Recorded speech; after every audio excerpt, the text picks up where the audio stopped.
श्री कृष्ण राधे राधे समस्त को स्वागत आम घर आम बगीचा चैनल को। आज आपण मान सहित एक सुंदर कथाटे मु शेयर करी राधापाद दर्शन महत्व जोटा कि मु फेसबुक पेज रे पाइली जोटा भाविली आपण मान सहित निश्चित शेयर कर दिए कारण राधापाद दर्शन महत्व समस्ते जानिबा दरकार जेहेतु आम अला नवमी दिन राधापाद दर्शन सरी जाइए किंतु राधा माँ भक्ति आम सबु समय करि परिबा तो राधा माँ समर्पण हेई मु आज राधापाद दर्शन महत्व आपण मान सम्मुख उपस्थापना करुछि। बहुत छोट भिडियोटे आपण माने शेष पर्यंत देखंतु आउ राधापाद दर्शन महत्व जानतु। श्रीमती राधा ठाकुराणी भगवान श्रीकृष्णकर सर्वोच्च प्रेम शक्ति भक्ति और समर्पणर जीवंत प्रतीक। राधांकर पाद दर्शन करने को ही भक्ति मार्गर एक अत्यंत पवित्र अनुभव मना जाए। महत्व अच्छी एक रे अच्छी भक्तिर परिपूर्णतार प्रतीक।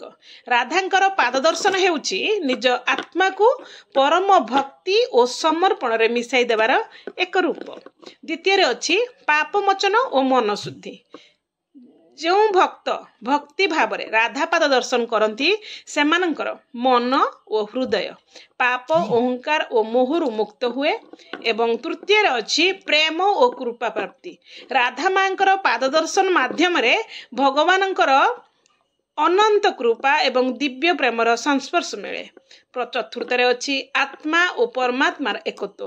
राधांकर पादरे शरण नेले मनीष निज आत्मा को परम देवतांक सह एकत्वरे अनुभव करे।